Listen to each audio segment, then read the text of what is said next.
তৃতীয় ধাপের উপজেলা নির্বাচনের শেষ মুহূর্তের প্রচারণার খবর জানাতে ময়মনসিংহ থেকে সরাসরি যোগ দিচ্ছেন সহকর্মী ইলিয়াস আহমেদ। ইলিয়াস, বৈরী আবহাওয়া উপেক্ষা করে শেষ মুহূর্তের প্রচারণায় প্রার্থীরা কি প্রতিশ্রুতি দিচ্ছেন? জয়ী, অসংখ্য ধন্যবাদ। অর্থাৎ তৃতীয় ধাপে ময়মনসিংহের 3টি উপজেলায় অর্থাৎ ত্রিশাল, ঈশ্বরগঞ্জ এবং ফুলবাড়িয়া উপজেলায় নির্বাচন অনুষ্ঠিত হবে। অর্থাৎ আজকে আমরা সকাল থেকে দেখেছি যে একেবারেই ময়মনসিংহের বৈরী আবহাওয়া ছিল। অর্থাৎ প্রত্যেকটি উপজেলায় কিন্তু বৈরী আবহাওয়া উপেক্ষা করে আমরা দেখেছি প্রার্থীরা কিন্তু সীমিত পরিসরে তারা প্রচার প্রচারণা চালিয়েছেন। অর্থাৎ প্রার্থীরা যেভাবে চিন্তা ভাবনা করছিলেন যে অর্থাৎ শেষের দিনটা তারা ভালোভাবে প্রচার প্রচারণা চালাবেন, সেটি কিন্তু তারা আজকে সেইভাবে প্রচার প্রচারণা কিন্তু তারা চালাতে পারছেন না, সেই বিষয়টি বলছিলেন।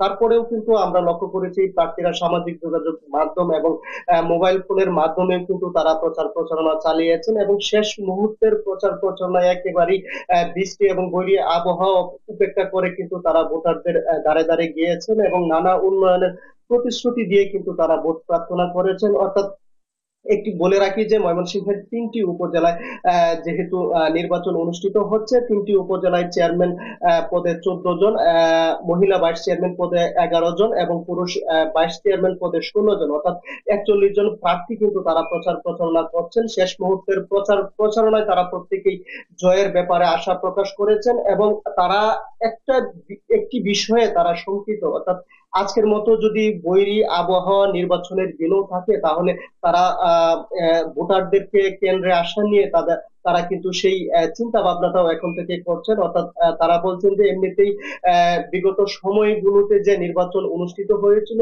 সেই নির্বাচনগুলোতে ভোটার উপস্থিতি একেবারেই কম ছিল এবং যদি বৈরী আবহাওয়া থাকে তাহলে ভোট কেন্দ্রে কিন্তু ভোটার উপস্থিতি তারা যে প্রত্যাশা করছেন সেই প্রত্যাশা অনুযায়ী ভোটার উপস্থিতি পাবেন না, সেই বিষয়টি তারা বলছিলেন। তারপরেও তারা হয়তো তারা ভোটার সহ আত্মীয় স্বজনের সাথে তারা ইতিমধ্যেই যোগাযোগ বাড়িয়েছেন এবং তারা বলছেন যে যতই বিরূপ আবহাওয়া থাকুক ভোট কেন্দ্রে কিন্তু তাদের পছন্দের প্রার্থীকে নির্বাচিত করতে ভোটাররা ভোট কেন্দ্রে যাবেন, সেই বিষয়টি তারা বলছিলেন।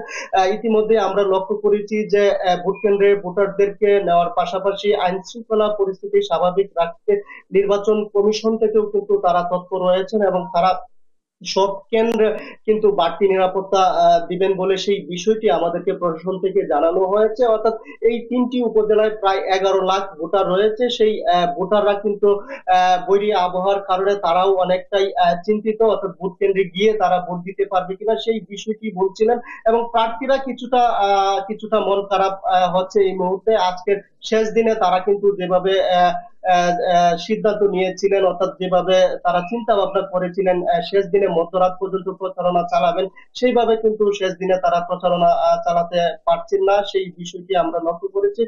অর্থাৎ ময়মনসিংহের ত্রিশাল, ফুলবাড়িয়া এবং ঈশ্বরগঞ্জে একেবারেই হাড্ডাহাড্ডি লড়াই হবে, সেই বিষয়টি পূর্বে থেকেই আমরা লক্ষ্য করেছি এবং প্রার্থীরাও কিন্তু সেইভাবে বিগত সময়গুলোতে তারা প্রচারণা করে মাঠ জমিয়েছিলেন এবং সকলেই কিন্তু প্রত্যাশা করছেন যে সরকারের উন্নয়নের ধারা অব্যাহত রাখতে তারা কিন্তু ভোট প্রার্থনা করেছেন এবং তারা বলছেন যে যতই বৈরী আবহাওয়া হোক না কেন ভোটাররা কিন্তু তাদের পছন্দের প্রার্থীকে নির্বাচিত করতে এবং সরকারের যে উন্নয়নের ধারা সেই উন্নয়নের ধারা অব্যাহত রাখতে কিন্তু ভোটাররা ভোট কেন্দ্রে যাবেন, সেই প্রত্যাশা কিন্তু তারা করছেন। এবং আমরা দেখেছি অনেক প্রার্থী আছেন তারা কিন্তু বিশেষ ব্যবস্থা করে ইতিমধ্যে রেখেছেন যাতে ভোটাররা নির্বিঘ্নে ভোট কেন্দ্রে যেতে পারে এবং সেই ব্যবস্থাও কিন্তু তারা করেছেন। অর্থাৎ অতিরিক্ত অটো রিক্সা এবং ইজি বাইক সেইগুলো কিন্তু তারা ইতিমধ্যেই তারা ব্যবস্থা করেছেন। অর্থাৎ তারা বলছেন যে ভোটারদেরকে বাড়ি থেকে ভোট কেন্দ্রে নিয়ে যেতে তাদের যে যত ধরনের আয়োজন সেই আয়োজন কিন্তু তারা করছেন এবং তারা বলছেন যে তাদের পক্ষে ভোট আসবে এবং ভোটাররাও কিন্তু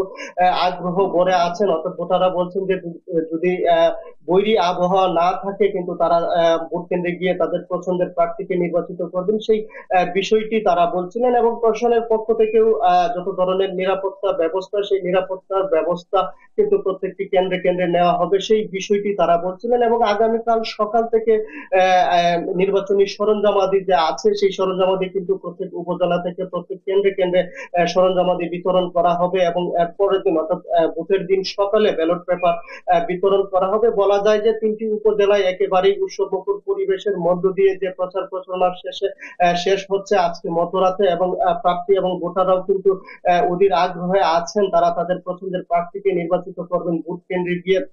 যদিও বৈরী আবহাওয়া কিছুটা বিঘ্নিত করছেন, এবং সেই বিষয়টি আমরা লক্ষ্য করেছি, এবং কিছু কিছু কেন্দ্রেও কিন্তু সমস্যা হচ্ছে বৈরী আবহাওয়ার কারণে, সেই বিষয়টিও কিন্তু প্রশাসন থেকে নজরদারি বাড়ানো হয়েছে।